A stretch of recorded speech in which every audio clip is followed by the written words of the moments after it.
We have 1 minute left.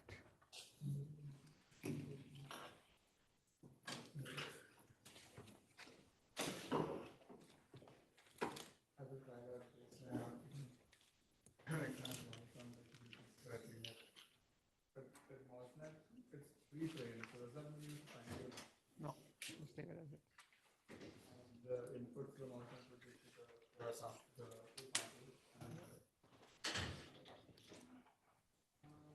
So do we really require the mass? You don't have the MOS as a human subject evaluation, right? Yeah.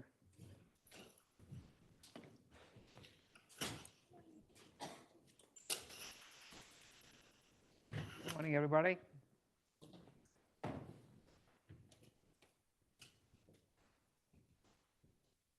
Okay, wait for everyone to settle down. Okay, please shut your laptops. Folks at the back, the lady at the back, do you mind shutting your laptop? Hello there. Do you mind shutting the laptop? My iPad. No, it's okay. And please keep your phone aside. Thank you. Right. All right. So we've gone through various topics so far. We've gone through, we've introduced neural networks. We've explained how they are just universal approximators. We've spoken about standard multi-layer perceptrons, how we can train them, all the various issues. How, if you want to introduce shift invariance or position invariance, you need a convolutional framework. If you want time series analysis, then we need recurrence, and how, if you want essentially not necessarily recurrence, but dependence, unconstrained dependence on the past or even the future, the attention framework is a better choice of model. And so here's where we are. Neural networks are universal approximators. They can model any Boolean categorical or real valued function. They can check static inputs for patterns. They can scan for patterns, and they can analyze series for patterns. They must be trained to make their predictions. But we know what they can do, but what do they learn internally? What does the network actually represent? And so for that,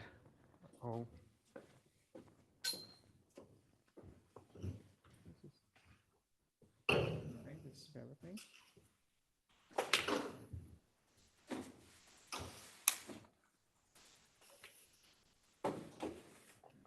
Here was the learning problem. You're given a collection of input-output pairs, and you're supposed to learn the function. So we saw this in class 2, right? Now, basically, when the network has to learn some function, a classification function, you'd be given data of this kind, data belonging to the different classes.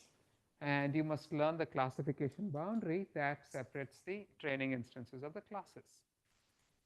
But in reality, you're not going to get data that are so cleanly separated. You're not going to have, the red region and the blue region. What you will find is just this, where you might have some red dots in the blue region and the blue dots in the red region. So given this, what do we actually learn?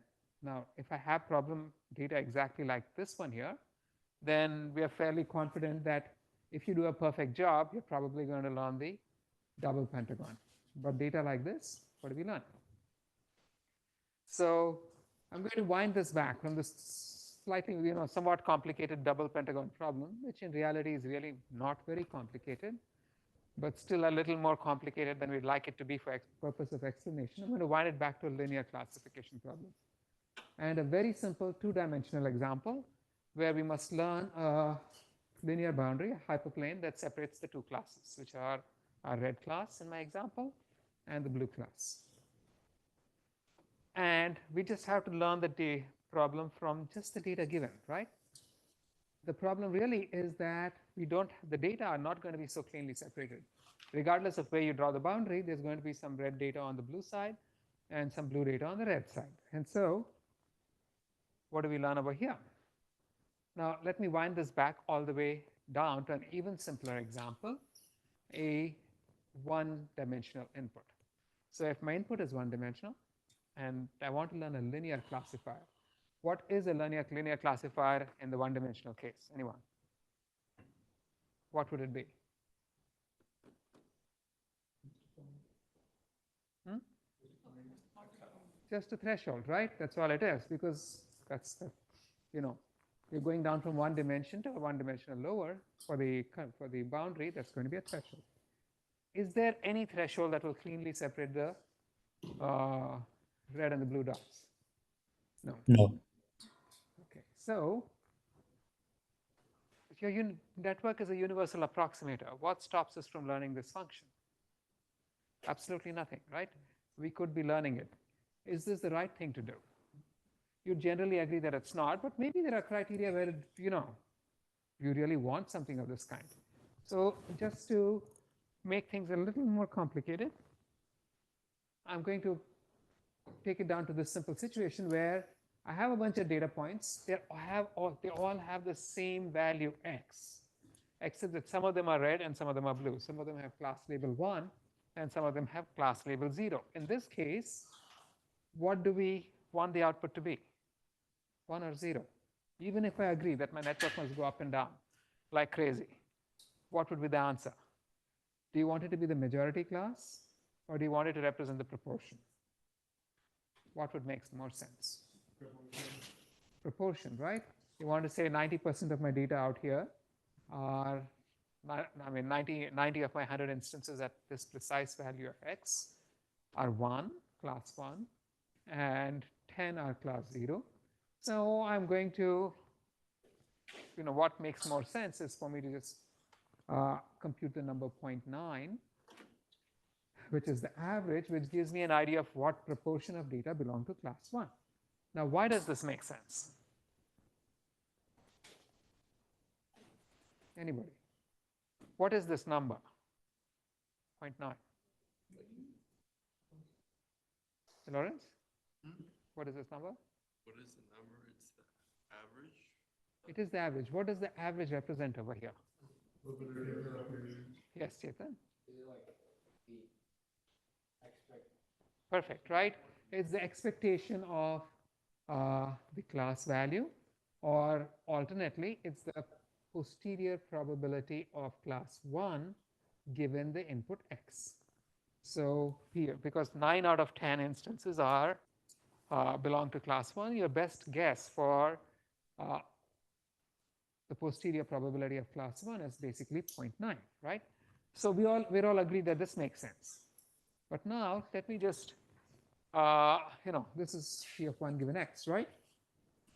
But now let me just jitter all of these points by 10 raised to minus 17, which is the smallest resolution that your floating point number can see on 4-byte floating point numbers can see on your computer. So no two of them are identical. They're almost the same x. Do you want the solution to now go up and down and bounce like crazy? No. Even if you agreed that bouncing is fine, would you want that to happen here? What would you want the answer to be over here? So one.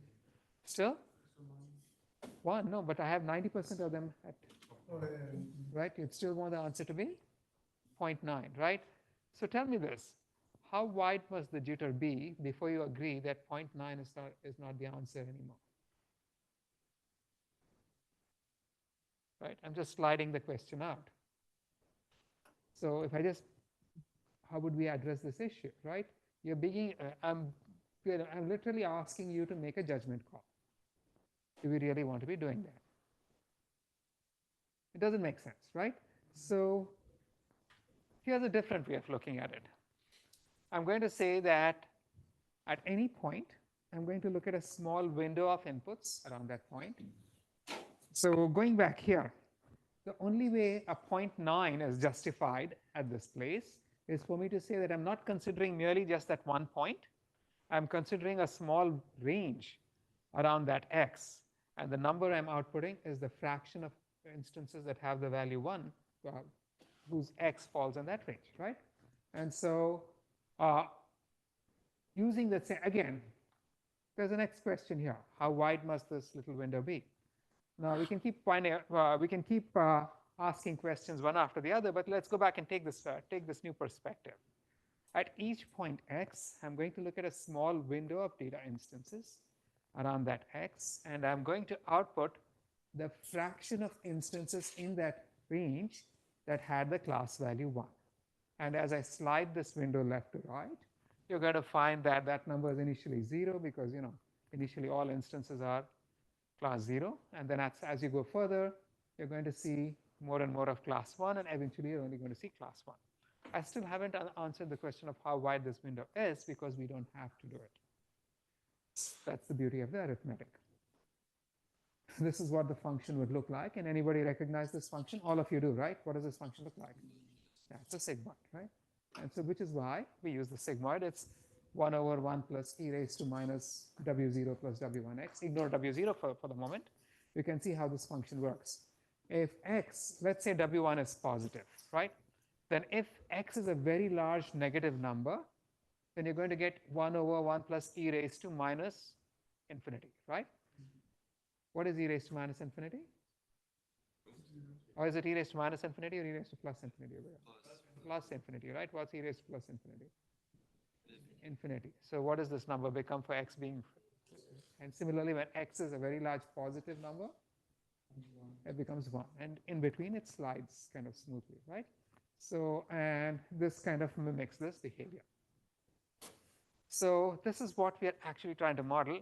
And what is this function now representing? If you go back and look at this picture here, if your output is capturing this behavior, the function is actually giving you the posterior probability of the class 1 given the input x.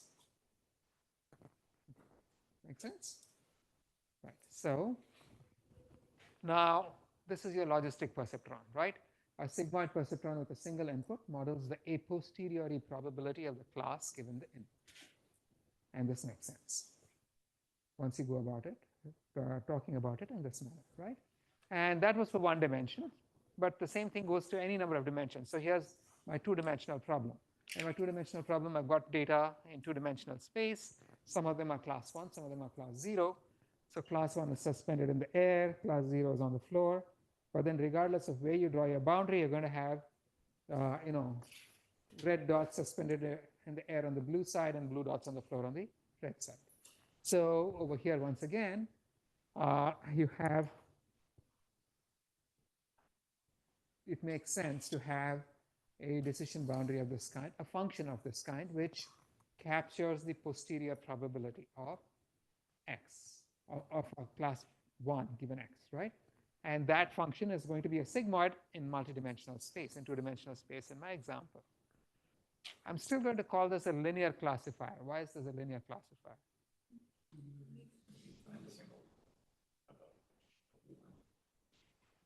So, okay, explain. Like in this one, you can draw a line parallel to the. How does that relate to this function? Anyone? Just dividing into two different parts. So if I choose any cutoff and I say I want the value of this function to be greater than 0.5 and less than 0.5 to separate the two regions of the space. If I set this 1 over 1 plus e raised to blah equals to any constant 0.5, if you work it out, that just gives you the equation of a hyperplane, right? So if I, for any threshold, the locus of points on this function where the function exactly takes that threshold value is going to be a hyperplane. And so the boundary, although the function itself is nonlinear, the boundary is still linear. This is still a linear classifier. Make sense? Right? It's easy enough to show this. I mean, I shouldn't have to, but if I just say 1 over 1 plus e raised to minus w0 plus w1x equals some alpha, then I can just say, e raised to minus w0 plus w1x equals, flip it, 1 over alpha minus 1, right? Take logs, you end up with the equation of a hyperplane. So that's why this is still a linear classifier. And now, so we've agreed that this kind of function makes sense. Have you all agreed that it makes sense? Right. But then how do you estimate it? So if I want to estimate this function, I'm going to have to go down and begin looking at, now at estimation procedures. This is a statistical model, right? You're estimating the posterior probability of the class 1 given the input x. And so you're going to have lots and lots of training data comprising xy pairs. And so your xy pairs are going to be x and the label y, which is either going to be +1 or -1 in my notation. Now, if this here is my probability of y equals 1,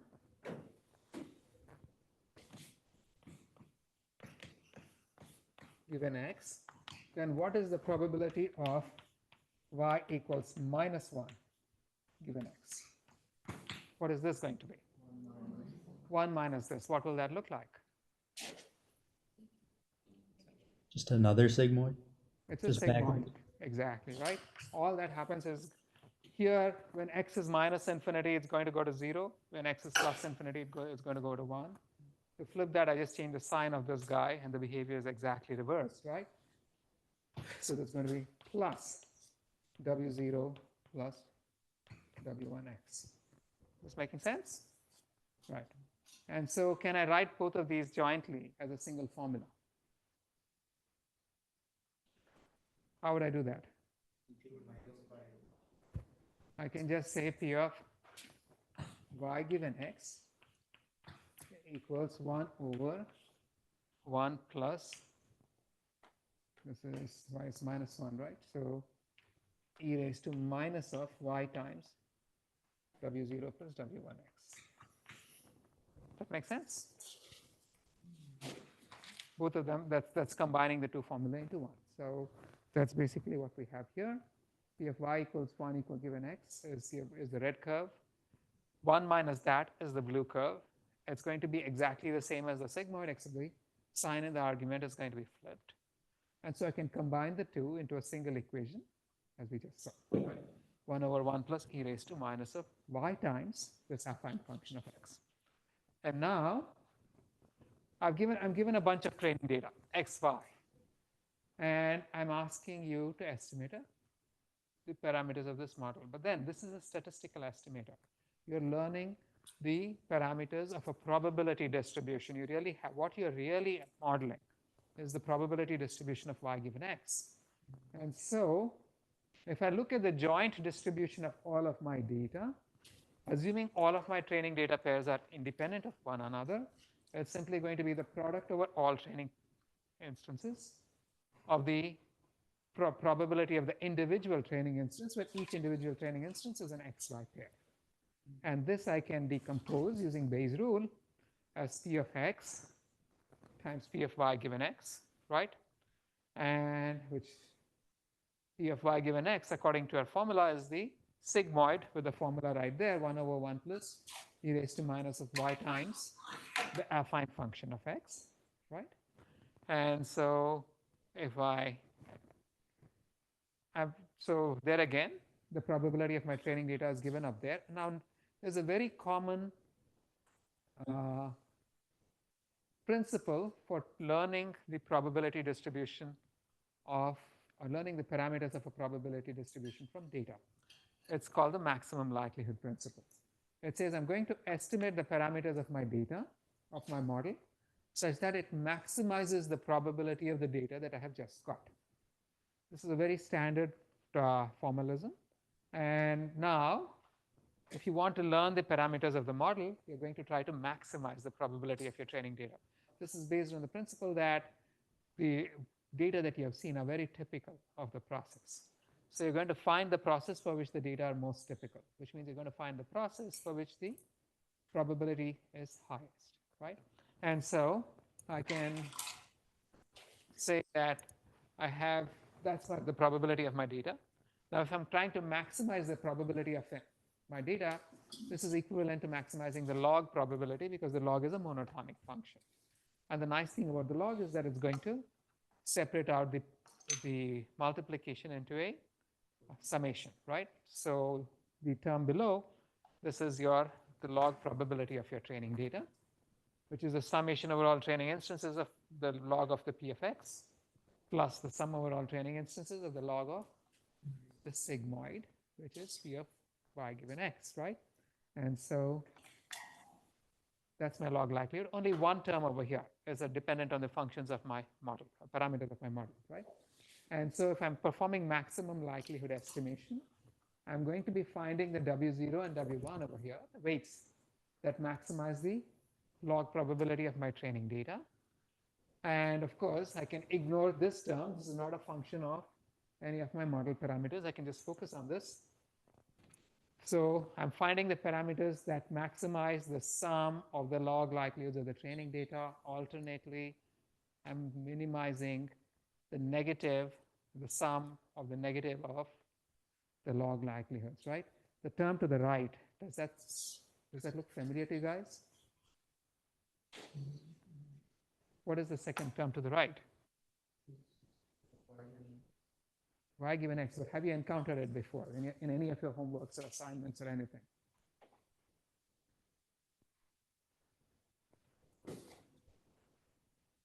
Within the summation, I've written the formula out, right? I've just said log of a sigmoid, but what was that? That was just the output y of the model, right? What is this? What is this? This is your cross entropy loss. This is your KL divergence. So you guess what?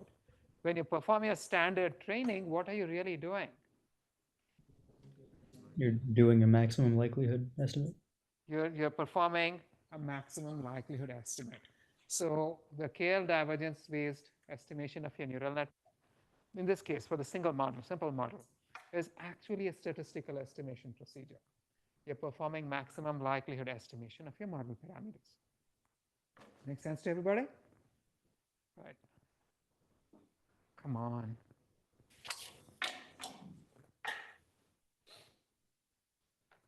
So that was for a linear model, right? What about something like this? This is hideous, correct?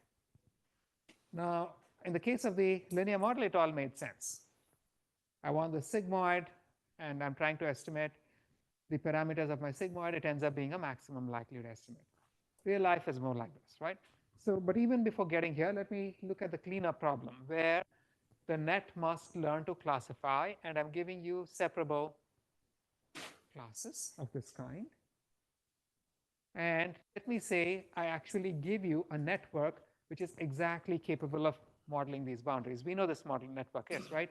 One subnet with 5 neurons is going to capture the first pentagon. The second subnet with the other 5 neurons is going to capture the second pentagon. And then the one neuron on top, it's ORing the two. And so you're going to get, this model can capture this decision boundary perfectly, right? Now, this final perceptron, we just saw that we know that if I'm performing classification, I'm going to use a softmax or a logistic neuron in the final layer, right? And what kind of classifier was a softmax classifier? But it was, what is the decision boundary for any threshold?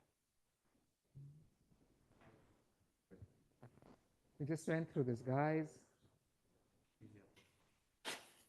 What is the decision boundary here? Linear, right? So in this case, if I go back here, what is the decision boundary for that perceptron? It's a linear classifier, right? The final perceptron is a linear classifier. If the final perceptron is a linear classifier, that's the data it's looking at, right? So how can you perform linear classifier on the data to the left where the classification is definitely not a linear classification boundary? Now, this perceptron is working on these two inputs coming from the two subnets, right? And the perceptron is performing a linear classifier, and that perceptron is able to exactly separate the red and the blue classes. So what can you tell me about the data that the perceptron itself observes? They must be linearly separable, right? So out here, if I call those two variables y1 and y2, in the y1, y2 space, the red and the blue dots must be perfectly separated. Make sense? Right? So here's where we are, right?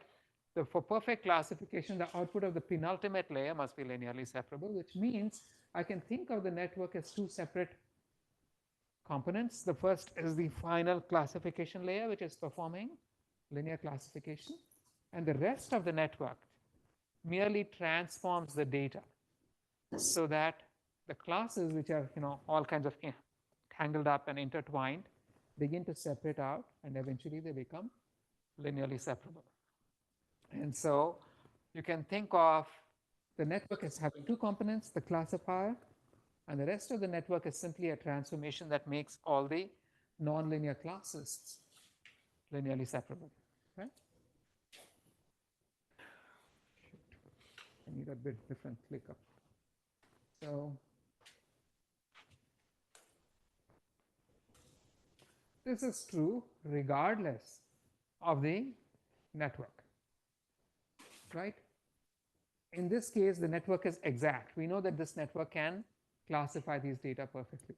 But even if I added a whole bunch of other connections and even more neurons, so long as the network has the capacity to classify the data perfectly, it means that by the time the data have gotten, the training data have gotten to the final layer, they are linearly separable, right?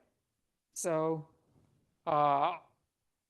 what if the model doesn't have the capacity to separate the model, to perfectly classify the data? In this case, the model is still going to try, the final classifier is still a linear classifier, right? But you're still performing, as far as the final classifier is concerned, you're still performing some kind of class training. What kind of training did we say it was? It's like a maximum likelihood It's guide. a maximum likelihood training, right? So what, meaning the final classifier, you're still going to be manipulating the data to try to do as best a job as you can of learning a classifier in the final layer so that the classes are linearly separable. So even if the network is not capable of perfectly making the data perfectly linearly separable, it's still going to work as hard as it possibly can to make them as linearly separable as possible. What I mean by that is that the number of classes that there does exist a linear boundary such that the number of data that are on the wrong side of the boundary and the distance by which they are on the wrong side of the boundary is minimized, right? That's what it's actually going to do. This should sound familiar for some of you guys who've gone through machine learning, right? So, yeah.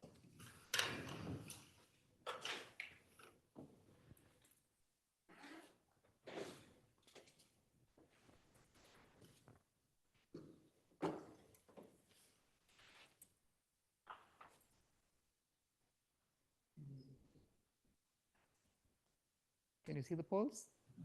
The poles are not visible, guys. Okay, publish the rest of the polls, but let me ask this anyways. Pokemon Prime Ape. What's the answer to the first question? That's Shravani Dhote. True. True. And Pokemon Slakoth. That would be you. What is the answer to the second question? That's you.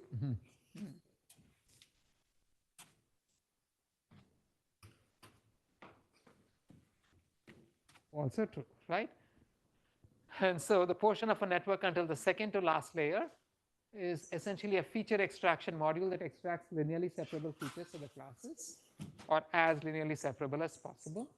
And the output is a linear classifier that only performs well if the rest of the network transforms the data into an input space such that the classes are linearly separable, right? Beautiful. But here's a more typical setting for classification, right? Where there really isn't a very nice clean boundary such that you can say, everything to the right is red, everything to the left is blue. How would you expect things would work over here? Has anything changed? This is exactly the same as the situation where my model doesn't have the capacity to separate the data perfectly, right? Regardless, what is going to happen is that the lower portion of the network is going to try to work really hard to make the data as separable as possible, such that the posterior probability might now be modeled by a logistic. Now, that makes sense to everybody? Now, way we defined it when we were training the linear logistic function, right? Linear classification logistic function. The actual training was actually maximum likelihood estimation, right? Even here, nothing has really changed. All that happens is that in the final classifier, instead of working on whatever direct input x, the final classifier is now working on the output of the rest of the network, which I'm generically representing as the function f of x. And so if I look at this, the gray box is my f of x. It's the one that's transforming my data. And the final classifier is working on the output of my gray box, right? And so this classifier now is performing 1 over 1 plus e raised to minus w0 plus w transpose f of x. And what are the parameters of this model?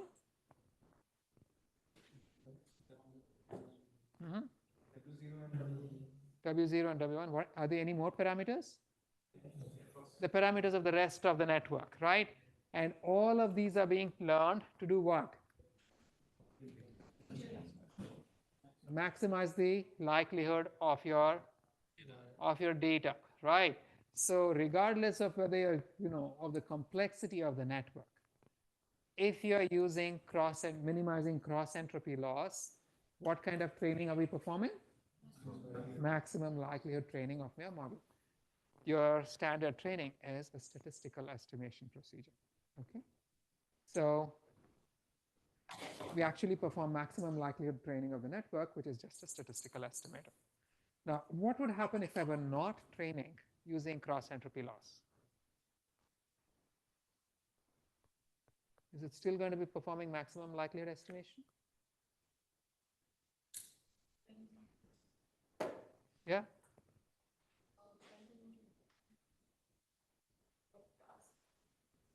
Okay, what if the optimum of my cross entropy loss, and say alternately I used an L2 loss, right? What if the two optima were the same? Then what? Right, you're just, the things we talked about, like the gradient, maybe less. The only thing that changed was the manner in which you approach the optimum, right? So what kind of training would you be performing? Maximum likelihood still, right? That makes sense to everybody? So regardless of how you're actually training the model, so long as the optima are the same point, you're always performing maximum likelihood training. Even if they're not, you're kind of emulating it, right? So everybody with me so far? Yes. And is that because we can conceptualize the network as like future extractor? Yes, exactly. Right, perfect. So.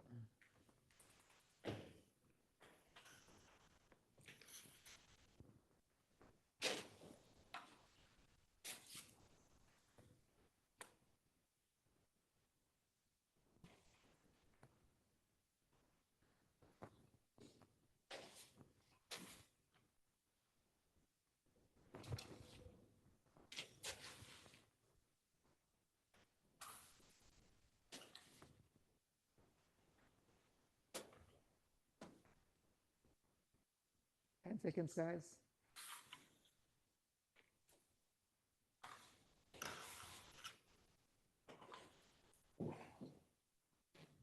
All right. Pokemon Rhyhorn. Is the first statement true? David Wong? Yeah. Thank you. Second one, Pokemon Spearow? Yeah. Thank you. And Pokemon Miltank. Is the third sentence true? Yeah. Okay. And Pokemon Marowak. That's you. What about the fourth statement? Also true. Okay. So I think the consensus here is that the third is not true. Well, whoever. A classification network is just a statistical model that computes the a posteriori probability of the classes given the network. And the training the network to minimize the KL divergence is exactly the same as maximum likelihood training, but training it to, for any other kind of loss, is still going to be pretty much performing the same thing. Now, training the network by minimizing KL divergence gives us the ML estimate only when the classes are linearly separable. That's not true, right? It's a generic principle. And in fact, since you're just learning to a function that linearly separates the classes, you would find that it's perfectly acceptable to train a neural network, then throw away the classification layer, then learn some other linear classifier like an SVM, and it would work just fine. So here's a story so far. A classification network actually comprises two components: a feature extraction network that converts the inputs to linearly separable features, or nearly linearly separable features. It's going to do the best job it can, right? And the second component is a final linear classifier that operates on these features. And when you use a softmax, again, this is distinction because the softmax is a logistic function which computes the a posteriori probability. You're actually performing, computing the a posteriori probability of the classes. Now, again, the softmax doesn't have to be explicit. It could be implicit, right? You could be working directly with the logits, and then so long as the gradient that you're computing is the gradient of the output of a softmax, the same principle still holds. So very often when you train your network, you're not going to explicitly compute a softmax after the final layer. Just the highest logit will give you the class, right? So fine, we found out what's happening at the uppermost layer. That's a linear classifier. And everything underneath is making the stuff linearly separable. But what about what's happening in the lower layers? What's happening between the input X and Y, the space of Y, okay? So there are a bunch of different hypotheses, but the general idea is that at the input, the data may not be linearly separable, but then as you go through the network begins pushing the data around so that at each layer, the classes are slightly more linearly separable than the previous layer. Now, it may not be necessarily monotonic. It's going to be nearly monotonic. The classes become increasingly linearly separable as you go through the network. And let's take a look at how this works on a couple of trivial examples. So look at this. Here, I'm trying to train a simple network with just 3 neurons in the hidden layer, which can perfectly classify the red versus the blue data. So my blue data are class 1, the red data are class 0, and class -1. And the decision boundary is a circle, right? This is not a linear classification problem. Now what happens here? Here's how is this going to operate? Now let me give you a quick view of how this goes. And in this case, I'm going to show you a simulation over 10,000 samples drawn from the uppermost decision boundary, using which we're going to train the data, right? So my input lie in a 2-dimensional space, right? This is x2, x1. This is my input x. Now, what is the first operation I perform when I train my classifier? Well, when I perform inference, what is the first step? This is going to be an affine transform, right? So this is going to go from, I can have a bias, but let's ignore the bias for now. And so I have 3 neurons over here. This is a 2x1 vector. What is the output over here? It's going to be 3x1, right? So you have some input space, but then once I've come here, this is going into a 3-dimensional space, right? And what is it going to look like? That data is still going to, it's still going to be a plane, but it's going to be a plane in 3-dimensional space, right? Everybody with me? And so you're going to make this a plane in 3-dimensional space. Now in this space, your decision boundary was a circle. Now it's going to be a circle in this 3-dimensional space, right? Then what happens next? Once I come here, let me call this Z, right? What happens after here? What is the next step I perform? Activation function. I'm using a tan H activation here, right? And so this is going to go through tan H, could be anything else, right? what is the output going to look like? It's still going to be, how many dimensions will it be in? 3. But what will it look like? Is it still going to look like a plane? What is it going to look like? This is going to actually, it's going to be a 3-dimensional space, but then now it's going to be some kind of a warped surface, no longer a linear surface. It's a curved surface, right? And then what is the next thing I perform out here? Affine transform, right? And what is the output dimensionality of the affine transform? 1. So what exactly are we doing over here? There's some line of this kind which represents my weight vector, right? And the bias is just the shift of the weight vector of the origin. And every data point is going to get projected onto this line, right? So over here, this circular boundary is going to be this region, correct? And now, when I project everything down onto the line, what happens? All of these data are going to get projected onto this line. And so over here, this is going to be now just a line, right? And the data are only going to occupy this region, right? There's nothing beyond here and there's nothing beyond here. And so all of your data are going to lie maybe in this region, right? And then what is the final action? I put it through a sigmoid, I take a threshold, right? And so that's going to, what is that going to do? It's going to put a threshold out here and say everything over here is red and everything over here is blue. This is the exact process that's happened over here, correct? So what is training actually going to be doing? It's going to figure out how to position this plane in 3-dimensional space so that when the thing is swapped using my activation function, the projections onto this one-dimensional line can be separated by a threshold. That makes sense? And let's see. So in this figure, that's the figure on top is the original data. The figure in the top, the first on the left panel of the second row is where the data end up in the Z space. The second figure is what happens after I put it through the tan H activation. The third figure is showing you the projection on the line, right? And then the final figure is actually showing you the decision boundary in the original space if things are separated according to a threshold on the final line. And what training is really doing is figuring out how to position this guy and what is the angle of this line such that the combination of the two results in maximum separation. And so here's what it looks like, right?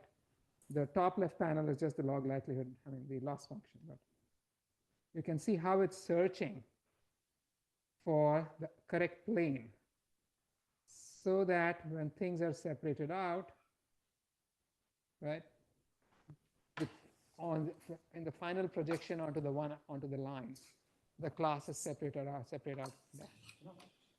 very cleanly, right? So this is basically this entire process going left to right through the network is searching through the space of shifts, transformations, and projections so that eventually all the classes become linearly separable, right?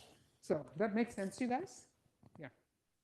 How do we draw the decision boundary? Over here. So I just mapped these things back into the original 2-dimensional space because I know exactly where each point came from. That's all, right? Make sense to everybody? So that's been a very trivial problem. Let's look at something. This is CIFAR 10. So these are 10 classes, and this is a 12-layer network. And what happens to the data as I go through the network, right? Initially, when I begin, I'm showing you 2-dimensional PCA projections of the outputs of each activation layer in my 12-layer network. And you can see that initially they're all just mixed up. The different classes are shown using the different colors. But then as the model trains, look at what happens. All of the classes sort of separate out, right? And they become increasingly linearly separable. At the output of each layer, the classes are slightly more separable than the output of the previous layer. And by the time you get to the final layer, they're all nicely linearly separable. This is showing it in 2 dimensions. Let me show this to you a little better in 3 dimensions. And you can see how the classes actually end up becoming properly linearly separated by the time they get to the final layer, right? And so here's, again, the same thing, right? You're going through this progression of transforms and adjustments and projections, right?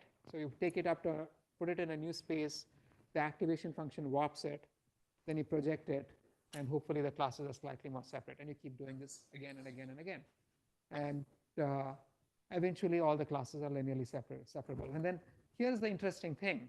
At which point have the classes become fully linearly separable? Did we have to wait till the final layer?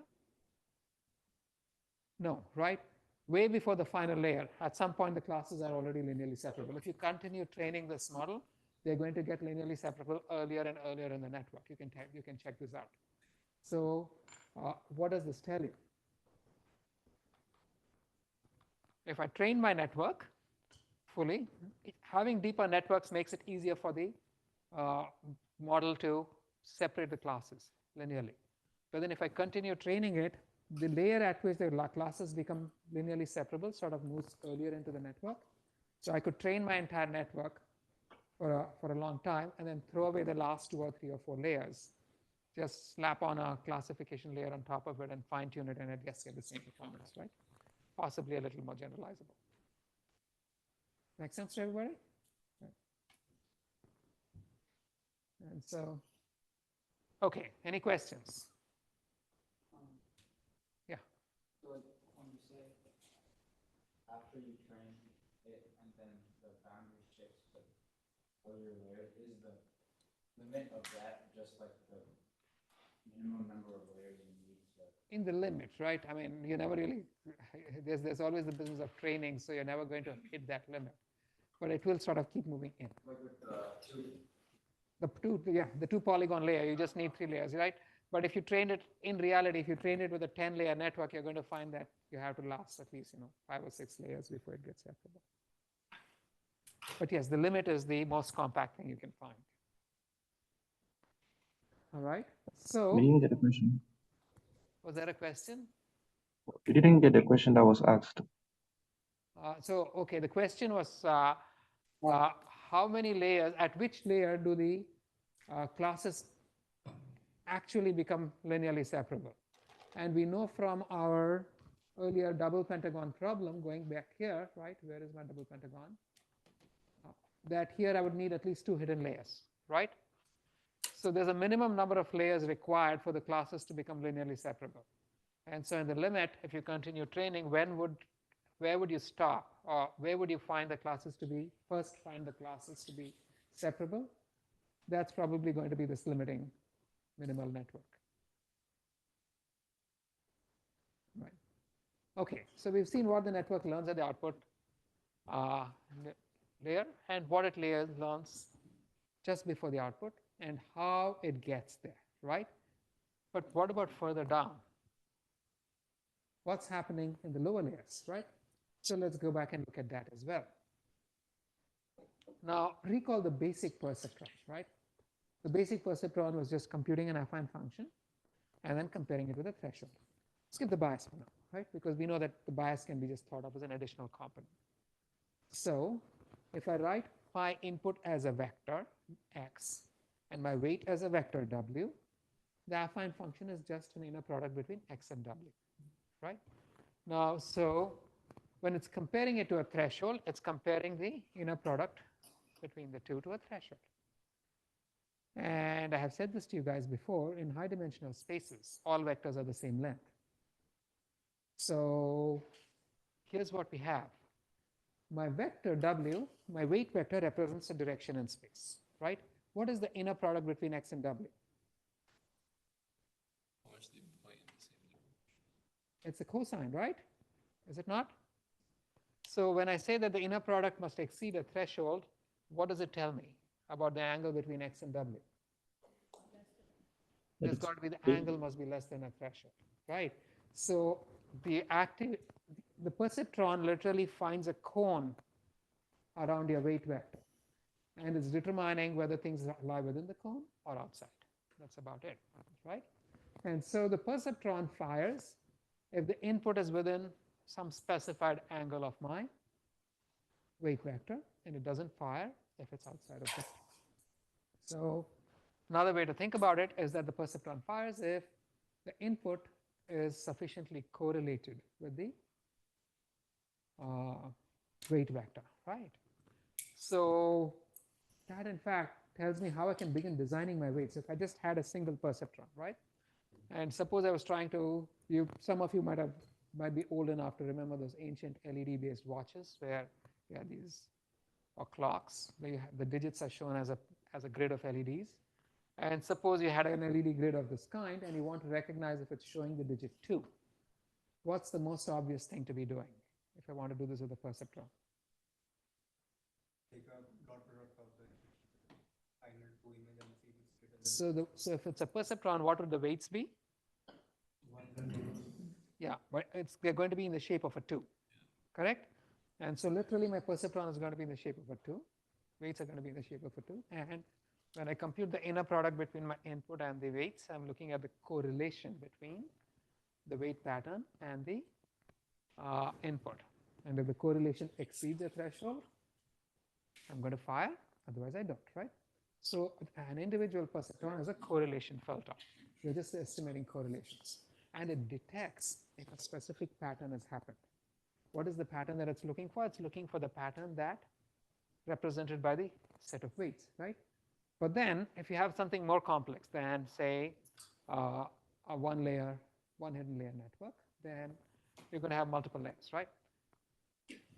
Then what do you expect would happen? You would expect the lowest layers, again, the lowest layers are all, every layer is just a correlation filter, right? But the first layer is the only one where the correlations are directly attributable to patterns in the input, because as you go higher, you're looking over patterns of patterns of patterns of patterns. It gets more complex, right? But in the first layer, if I was still solving this digit problem, I have these LED grids, and I have to tell you if the input is a digit or not, right? Then what would I be doing? What would I expect? I'd expect the first layer perceptrons to capture all the significant components of my input patterns, right? Like maybe the horizontal and the vertical lines in the grid. And then the subsequent layers are going to be composing patterns from these guys. So maybe I'd have one perceptron each capturing each of the digits.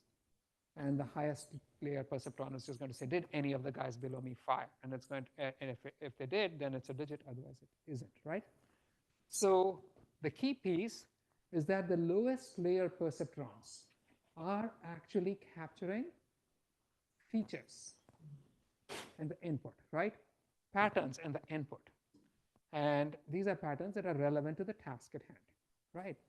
So what this means is that suppose I just took this network, then I beheaded it. I got rid of the uppermost layer, the classification layer. I also got rid of the second layer, second from the top, right? So I just keep my first hidden layer. And now I perform a very simple task.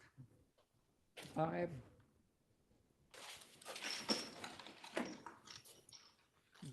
got my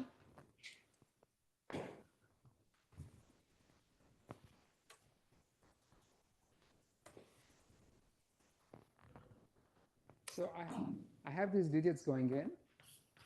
This is my grid, right?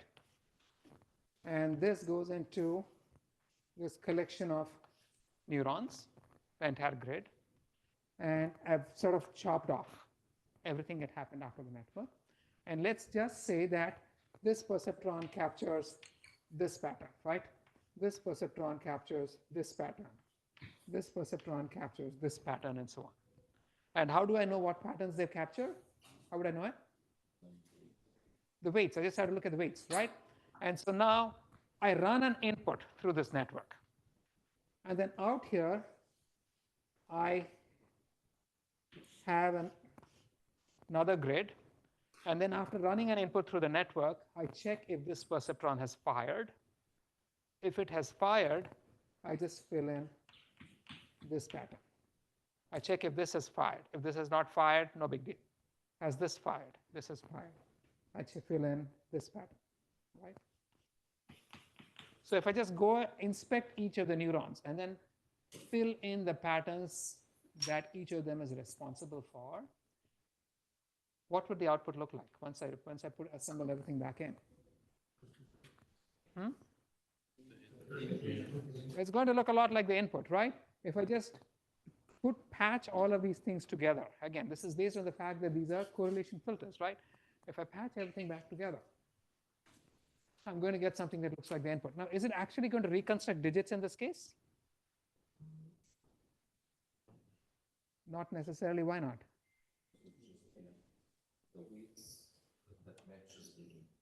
Because there are patterns which are not relevant to the task, whether this is a digit or not a digit.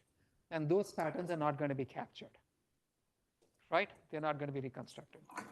But so kind of it's going to capture whatever is relevant. But then again, observe that this is like saying I'm going to take the outputs of these neurons and then combine them back with the inverse, the transpose of the weights, right? This is basically saying I'm filling the output back with the weight pattern of each of the neurons after scaling it with the output of the neuron, right? By the output of the neuron. And that's going to reconstruct my input. So let's make this more explicit.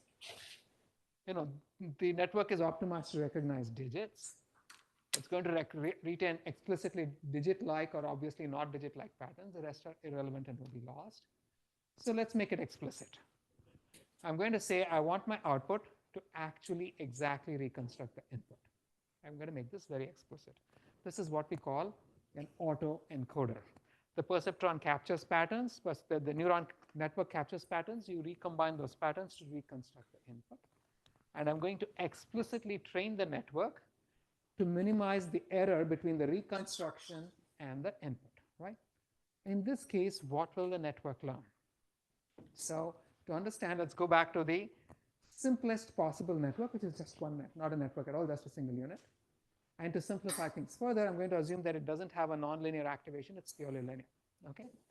So the hidden unit has a linear activation. What will it learn? I'm going to train this neuron by minimizing the L2 divergence between the output and the input. And the output is basically just the weight pattern of the neuron, right? Scaled by the value that the neuron itself captured. So in this case, I'm going to be saying, I want to learn the weights W to minimize the error between X hat and X. What will this learn over a bunch of training data? Anybody familiar?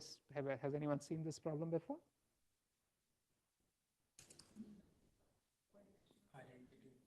An identity function. Anybody else? Does this look familiar? Principal component analysis? Yeah, wait, since it only spits out one thingy, it's just gonna like steal the best eigenvalue or the best Perfect. eigenvalue or something. Thank you very much indeed, right? So this is just PCA. It's going to be it's going to learn the first singular vector, right? And observe that, look at the reconstruction. The reconstruction is always some scaling of W, correct? Which means that regardless of what the input is, the output is going to lie on the line which represents W. And every data point is going to be zapped onto that line, right? And if I took this network, got rid of the lower end, and just activated it with any value Z, regardless of what the value Z was, the output is always going to be on this blue line, right? Because that's all the network is capable of reconstructing. And so this network is going to basically just find the one line such that if every data point were projected onto this line, the total L2 loss is minimized. That's classic PCA, right? For centered data, that's if the data are zero mean, this is classic PCA, right? And now, so this will happen even if the output weights and the input weights are different. It doesn't matter how you do it, right? The output can only lie along the weights shown by on the line constructed by the output weights. And so it's going to learn what ends up being really important is the output weights at this point, because those are what capture the line on which the data are being reconstructed, right? So anyways, now instead of having just one neuron, I'm still using linear activations. Suppose I have a bunch of neurons in the hidden layer.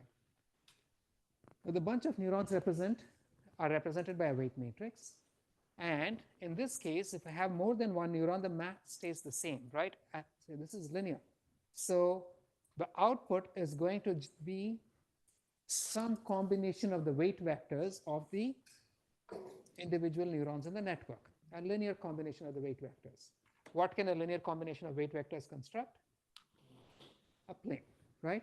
So you're going to find, this is still just PCA. You're trying to find the weight vectors W such that the L2 error between the reconstruction, so the output of these activations is Wx. When you reconstruct it, it's W transpose Wx, right? The error between X and W transpose Wx is minimized, right?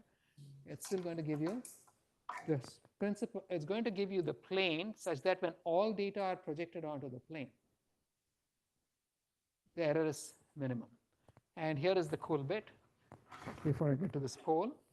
If I got rid of this, once I train this network, if I got rid of the lower half and just use the upper half, regardless of how I excited this network, the output is always going to lie on the plane. So it doesn't matter where the input is, the output is going to be on the pink plane. And it's finding the pink plane where the result of this, projection onto the plane has the lowest error. Here's it.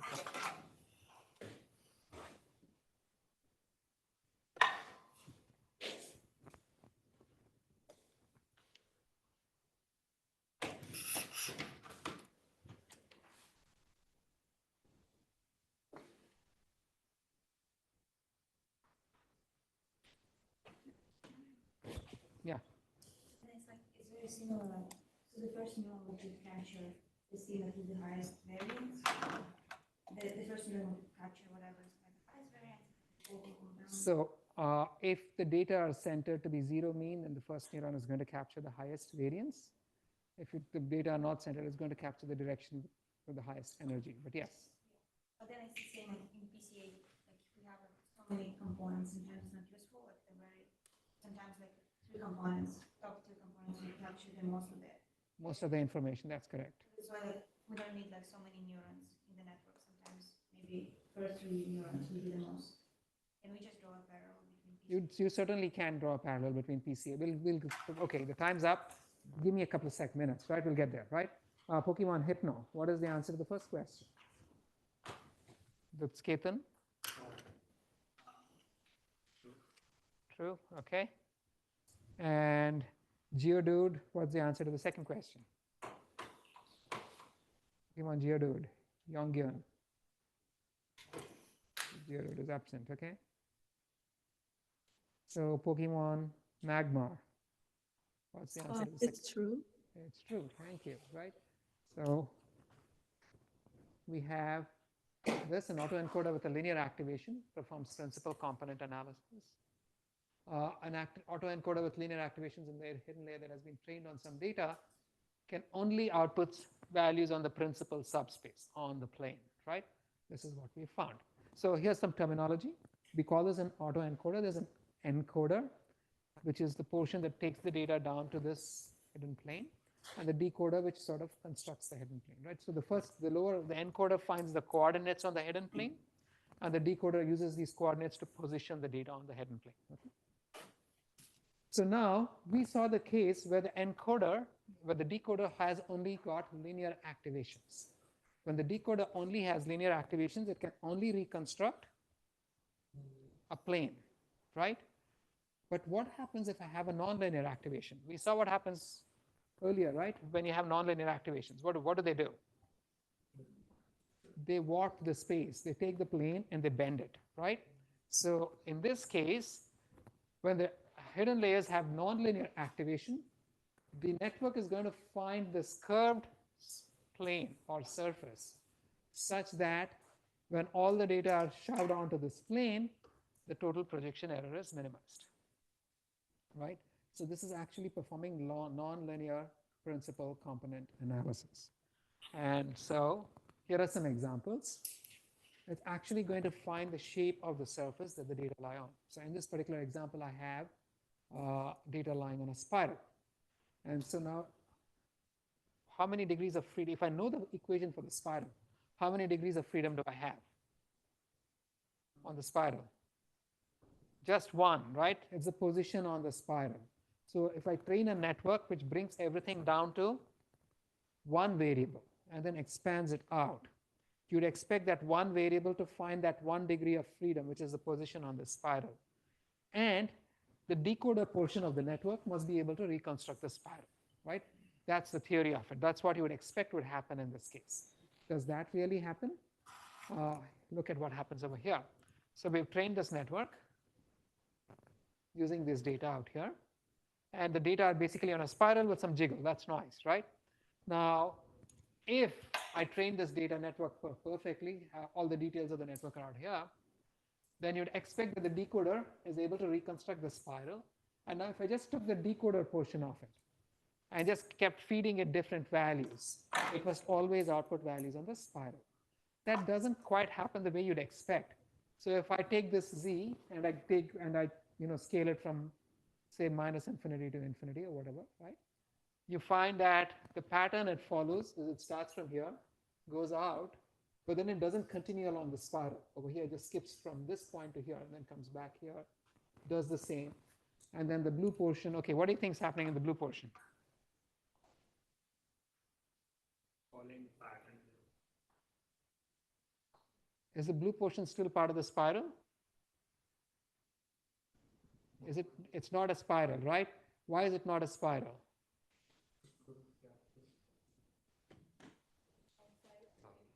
There's no training data over there. There's no guarantee that it's going to learn any useful structure where you have no training data, right? Even in the region where you have training data, it found a small gap where instead of trying to follow the spiral, it hopped to the next arm of the spiral and came back.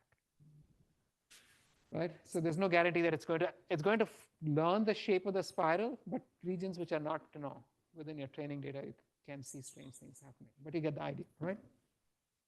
Here's another example. This one is data on a sinusoid. And once again, same thing, you zap it down to one variable. There's only one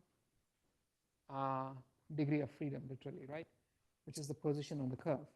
And you can see how the decoder is only able to reconstruct the sinusoid, but outside the training data range, it doesn't continue doing that. It just goes off to infinity, right?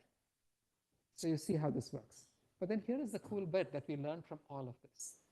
And what we learned from all of this is that, all of this have, first, when the hidden representation is of a lower dimensionality than the data itself, you end up performing some kind of principal component analysis, but you perform a nonlinear principal component analysis.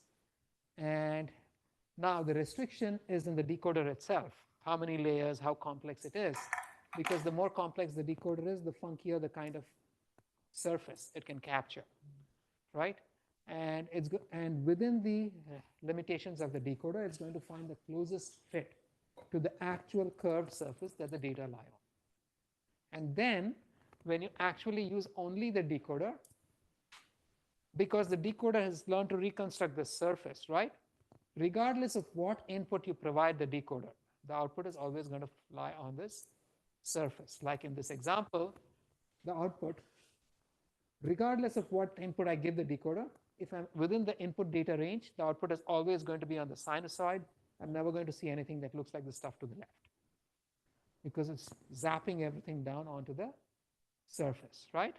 And so what this means is that if I've trained this decoder properly on my training data, regardless of the input I give it, it's going to give you data, generate data that lie on the manifold in which the data lie.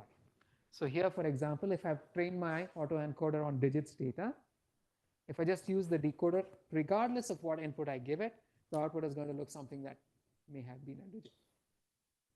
That makes sense to everybody, right? So here's an example where we tried doing this on some music. We took some spectrograms of music. In this case, it was saxophone. We trained an autoencoder, and then threw away the encoder portion of it. Here's the decoder. And if this network is learned properly, then the decoder can only reconstruct things that look like something that might have come from a saxophone, right? So here you've taken the decoder and we've just excited it with just the first one is a 1 and the rest are zeros, right? And here's what the output looks like if I can successfully play this. This is what it sounds like, right? It actually sounds like a saxophone. Or here's another example. This one is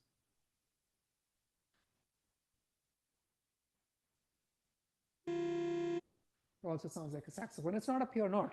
It's just a sound that could only have come from a saxophone. Depending on what combination of inputs I give it, right, it's going to give you something saxophony, so long as it's within the training data regime. Once it's outside, all bets are off, right? Or here's another example. This is a clarinet. Same thing. And what does it sound like?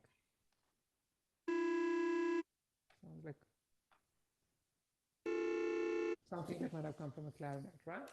So it's learned to construct things that are very clarinetic. Okay. And so, any questions? Yeah. So is it more like the decoder follows the structure of the encoder? Doesn't have to be, right? All we know is that the decoder learns to construct things on the correct manifold, regardless of what the encoder looks like. Yeah. Okay, one follow-up question. So, and is it more like it's sequential learning for an encoder followed by a decoder, or The entire autoencoder is learned, right? Like so. can we assume there's two different, or it's like a sequential encoder first and decoder? That's how the network is set up, right? I mean, whether you split it up in the middle and call it two different networks or not, the output of the lower portion goes into the upper portion, right?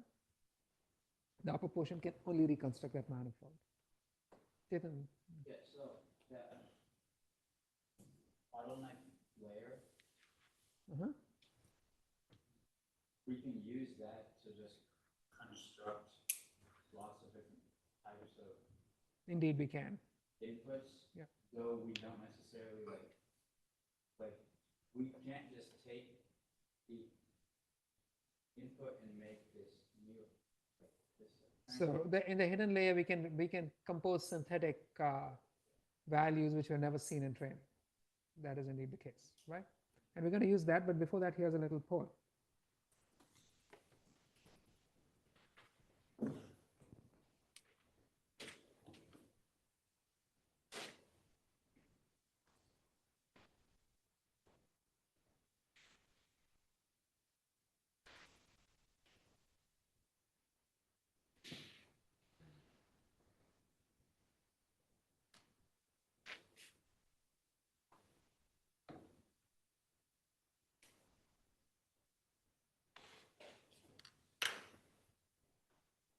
Okay, time's up. Pokemon Charmander, is the first statement true? Mingwei? Yes. Okay, thank you. Pokemon Misdreavers, that's Yang Wonjin. Is the second statement true? Pokemon Misdreavers. Okay, no. Pokemon Meganium, Enigma, is the second statement true? True. Thank you. Psyduck, is the third statement true? False. False, okay, we'll take that. And Pokemon Charizard, that's Eric, is the fourth statement true? Pokemon Charizard. Okay. Newsleaf, Tong Jiao, is the fourth statement true? Yeah. Thank you. Okay. And so here's what we have. All of them are true, right? An autoencoder with nonlinear activation performs nonlinear PCA. It finds the principal manifold, a surface which may not be linear, near which the training data lies. The decoder can only generate data on this principal manifold regardless of the input, right? Because the decoder's construction is deterministic. There's nothing else. That's all. It's like, If the decoder was just linear, then the only thing it could compose was on the plane that's composed from by the columns of the weight matrix, right? If you have nonlinear activations, whatever it gets transformed to is all it can compose. I can think of the decoder as a dictionary which composes data like the training data in response to any input. Like over here, I can say that the decoder is a dictionary for clarinets. This decoder was a dictionary for saxophones. This was a dictionary for digit-like characters. And so let me try a very simple, cute application for this. I'm going to try to separate signals, right? I've got a mixed sound from multiple sources. I'm going to try to separate out the sources. This is a standard dictionary-based technique. In a dictionary-based technique, let's say you have the basic idea is you learn a dictionary of building blocks for each sound source. So, I'm trying to separate guitar from drums, clarinet from oboe, whatever, right? I'm going to learn a dictionary of building blocks for each sound source. So once you learn it, then anything that is composed from the entries of that dictionary will sound like that sound source, right?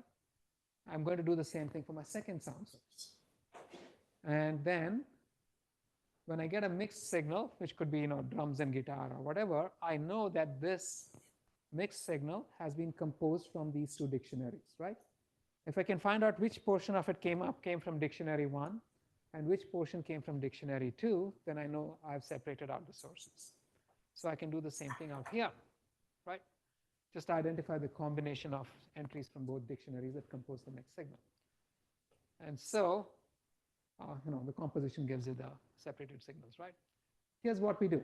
We're going to train an autoencoder from each of our sources. And then once we train the autoencoder, the decoder for each of those two is going to be a dictionary that can only generate data that sound like that source, right? Then I get a mixed signal, which is some combination of both sources. And now I can use backprop to find out the inputs to the two dictionaries. Backprop can be used to estimate parameters, but backprop can also be used to estimate, given the output, what is the best input, right? And so I can use backpropagation to estimate the I1 and the I2. And then once I've done that, the output of the first dictionary is going to be my first source, and the output of the second dictionary is going to be my second source. Kind of reasonable, should work, right? Question. Yes. What about the case you showed, like where it left the spiral? Like, would that be outside the dictionary? So long as you're within the range of sounds that is in the dictionary that you've used to train your dictionaries, you're fine. Once you go outside that range, yes, you have a problem, right? So let's see if this works. Here's a mixture, if I can. I've got to keep this aside, otherwise my mouse moves.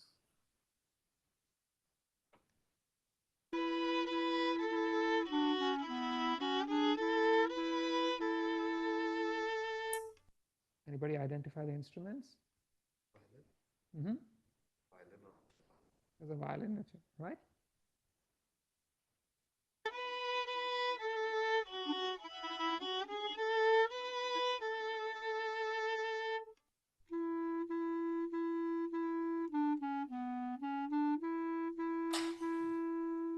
It's pretty neat, right? It's not a very complicated setup once you think about it. But the fact that it actually captures structure becomes very evident from this little example, right? And this is a 5-layer dictionary, 600 units wide. It's about 3 minutes of program, 15 minutes of programming and 3 minutes of compute. Anyway. Yes? So is this what's used in like apparent signal discriminators? The signal separation, something very similar to this actually. They get a lot more complex than this, of course, but even this tiny little thing will do a perfectly reasonable job in many problems. Right? Yeah. Like a quick question. Can this be like applied for biological signals as well? Or like similar, or it's like very, very. So there's an assumption I'm making over here, right? That the two signals are not very overlapping. So if the dictionary for one source can reconstruct signals that look like the other source, you can't really separate it. So you have to make the dictionaries very, very specific. And yes, you could do it. The real effort goes into making those dictionaries specific. That's about it. Yeah. When we're doing the separation, it is from two different sources. That's right. You can extend it to do this without knowing which sources and such like, but I was just conveying the idea that it learns the underlying manifold and things you can do with it, right? And so the story for the day, we saw classification networks learn to predict the a posteriori probabilities of classes, where the network until the final layer is just a feature extractor that converts the input data to be almost linearly separable. The final layer is a classifier or predictor that operates on linearly separable data. And neural networks can be used to perform linear or nonlinear principal component analysis, autoencoders, which can be used to compose constructive dictionaries for data, which can be used to model data distributions. This is something that we'll come back to in the next few classes. Again, next week, I'm going to be away, so the classes will be on Zoom. And there is a non-zero probability that next Wednesday's class may not happen, in which case we'll point you to a pre-recorded lecture, simply because I expect to find myself in an airport in Amsterdam, and I'm not too sure if they will allow me to teach from there. But thank you, everybody.